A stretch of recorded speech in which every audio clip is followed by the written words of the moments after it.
জয় কৃষ্ণকালী মায়ের জয়, জয় সোনা মায়ের জয়, জয় মঙ্গলা মায়ের জয়। এই বীজ মন্ত্র ঘরে বসে করবেন, মায়ের ফল পাবেন। আজকে আমি রান্না করব ভেটকি মাছ। দেখুন, বাজার দিয়ে ভেটকি মাছ কেটে নিয়ে এসছে, আমি ভালো করে ধুয়ে পরিষ্কার করে নুন হলুদ মাখিয়ে নিয়েছি। আর এই ভেটকি মাছটা রান্না করব আমি আলু দিয়ে। এই যে লম্বা লম্বা করে আলু কেটে নিয়েছি, দেখুন। আর এখানে নিয়েছি একটা গোটা পেঁয়াজ, লাল পাকা দেখে কাঁচা লঙ্কা নিয়েছি, আর এখানে আদা নিয়েছি। এবার কাঁচা লঙ্কা আর আদা একসাথে মিক্সিতে পেস্ট করে নেব। আর জিরে ধনে হলুদ তো এসব আছেই বন্ধুরা, এসব ছাড়া তো রান্না হবে না। আমি কিভাবে রান্না করছি বন্ধুরা, আপনারা দেখতে থাকুন আর সঙ্গে থাকুন। ভালো লাগলে লাইক দিয়ে ভিডিওটা দেখবেন। গ্যাস ধরিয়ে কড়াই বসিয়ে দিয়েছি, কড়াই গরম হয়ে গেছে। এবার আমি সর্ষের তেল দিয়ে দেবো। তেল গরম হয়ে গেছে, এবার মাছগুলো তেলে ভেজে নেব।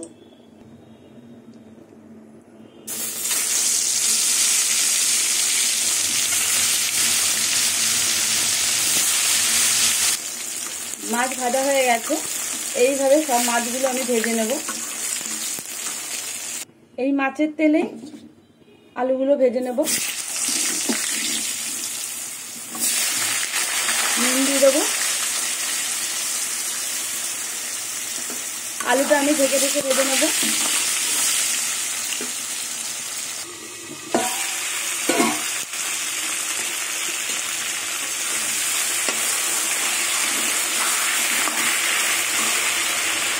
এবার হলুদ দিয়ে দেবো।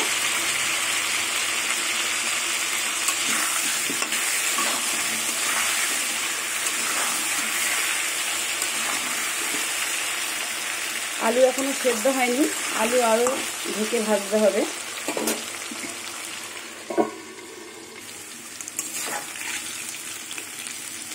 আলু সেদ্ধ হয়ে গেছে আর আলু ভাজাও হয়ে গেছে, এবার আমি তুলে নেব।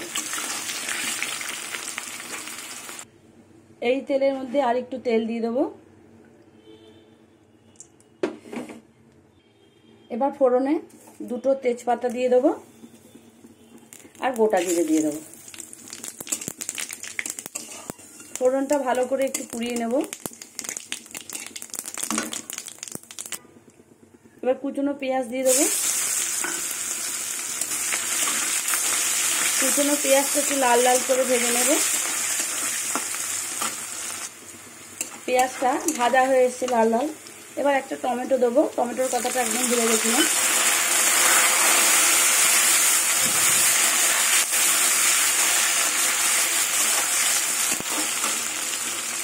এবার এখানে আদা কাঁচা লঙ্কা একসাথে মিক্সিতে পেস্ট করে নিয়েছি, পাকা কাঁচা লঙ্কা দিয়েছি।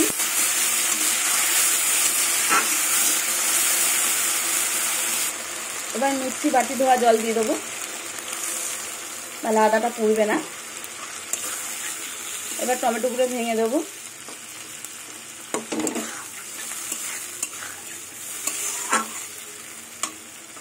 এবার জিরের গুঁড়ো দিয়ে দেবো পরিমাণ মতো।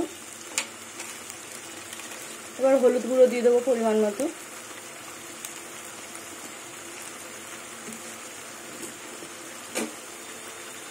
এবার নুন দিয়ে দেবো পরিমাণ মতন। আলু ভাজার সময় নুন দিয়েছিলাম। মশলা কষাতে কষাতে তেল ছেড়ে দিয়েছে। এবার ভাজা আলুগুলো দিয়ে দেবো। এবার ভাজা আলু দিয়ে কিছুক্ষণ কষিয়ে নেবো। আবার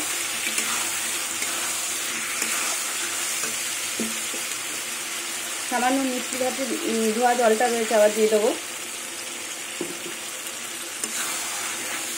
আলু কিন্তু সেদ্ধ হয়ে এসছে, কিছুক্ষণ কষিয়ে তারপরে জল ঢেলে দেবো।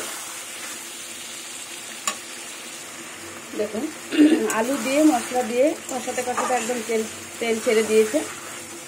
এবার আমি জল দিয়ে দেবো।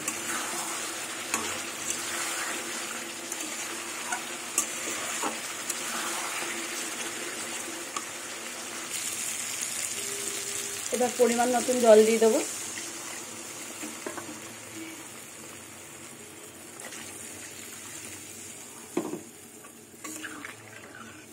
এবার ঢেকে দেবো।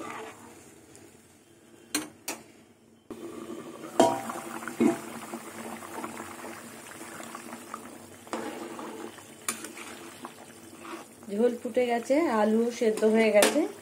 এবার আমি ভাজা মাছগুলো দিয়ে দেবো।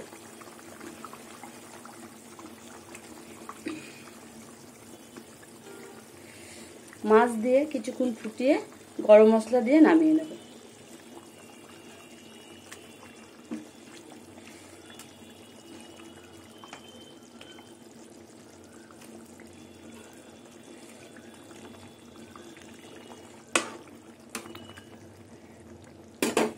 আবার একটু ঢেকে দেবো। এবার গরম মশলা দিয়ে দেবো।